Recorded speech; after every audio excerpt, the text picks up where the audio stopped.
I don't know how this happened. All I know is that it did happen, and that I'll never check my luggage again. Scratch that.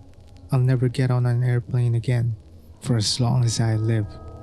I have no idea how I'm supposed to get back to school after the break is over, but I know for a fact that I will not be traveling through the air.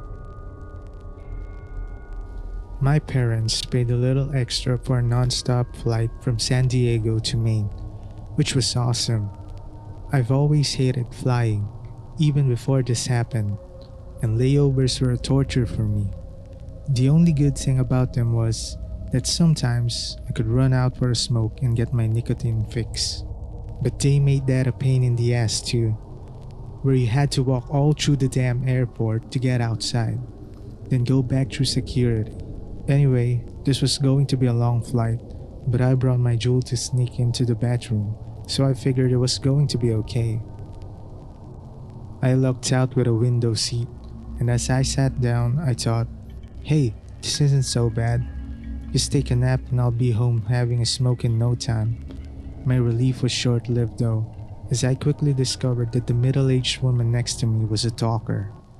Now, I'm not a misanthrope or anything. I like people. I just generally don't have anything to say to them. I just like to be alone with my thoughts, that's all. So it kind of boggles my mind that some people feel the need to make small talk, when for me, that's pretty much hell. Going to Maine? She asked. That's where the plane is scheduled to land, right, lady? I thought, but I just said, that's right, pulling out my phone and pretending to do something important on it. I just love Maine, she said. I'm so happy that's where my grandkids are, you know? It's a great place to raise kids. My mind sort of shut down and I gave one-word responses, not wanting to be rude, but trying to give the hint to leave me alone all the same. Now I sort of wish I remember what she said. Life's weird like that. Sometimes you don't know what's important until the moment has gone by. I do know her name though. I'll never forget her name. Patricia. Anyway, she got distracted when the flight attendants came around with snacks and drinks, and I took the opportunity to close my eyes faster than a ghost slamming the door shut. I pretended to sleep, and then eventually did drift off. I woke up as the plane shook. I took a deep breath, bracing myself for more small talk, and opened my eyes. The seat next to me was empty. I figured that Patricia must have gone to the bathroom and decided to enjoy a few minutes of peace. But Patricia never came back. After about an hour, I leaned over to the main aisle seat. Hey, that lady was sitting here's been gone for a while, huh? He shrugged. Must have gone to an empty seat. Maybe, I thought. Maybe she was disappointed that I went to sleep and she couldn't talk to me. She went off to find new blood. But then, that didn't make sense. It was a full plane. Overbooked, in fact. They did the thing where they asked for volunteers to take a voucher and get different flight. So I didn't see how she could have found an empty seat. I'm an introvert, but I'm not an asshole.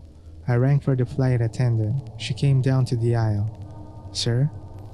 There was a lady sitting next to me. I said, she's been gone for a while. Maybe somebody should check the bathroom or something. You know, make sure she's okay. The attendant frowned. I don't remember anybody sitting in that seat, and the bathrooms are currently unoccupied.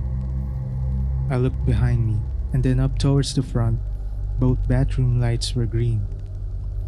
Somebody was here, right, dude? I asked the guy in the aisle seat. He shrugged again. Honestly, I don't remember. You can't expect me to keep track of everyone on this plane. He pointed to the screen of his laptop. I'm working, you see? I couldn't believe it.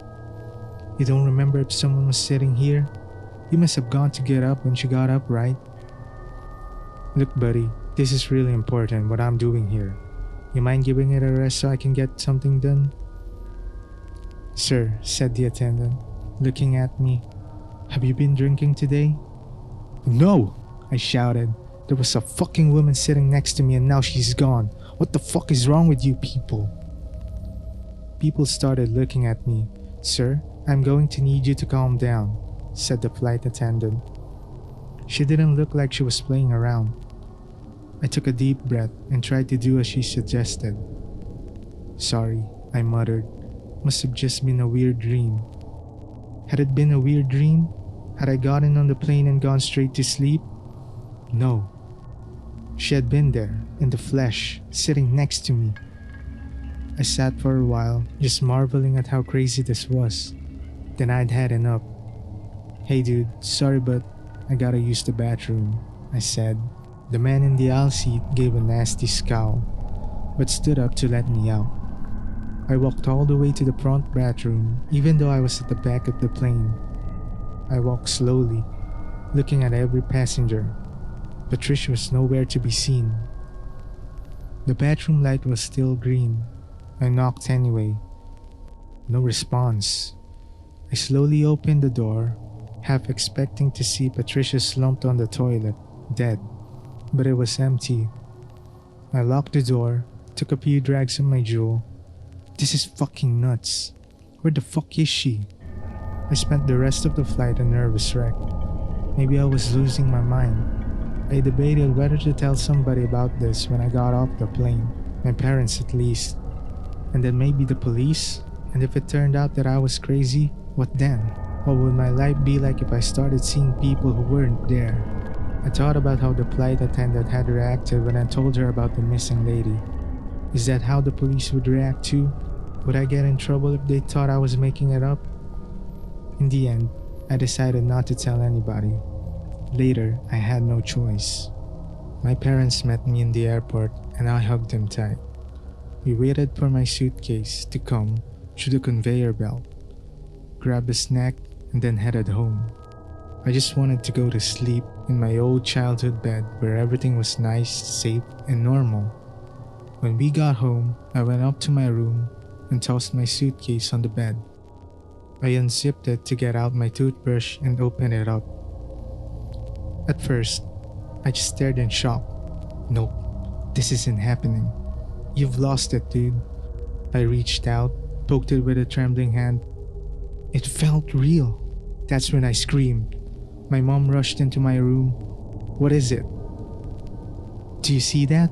I asked, pointing at Patricia's severed head sitting on top of my bloodied clothes. Then Mom was screaming too. I've told the same story to the cops a dozen times. That's all I can do. I don't know how the hell this is happening, and neither does anyone else as far as I know. All that I do know is I'm never getting on an airplane again.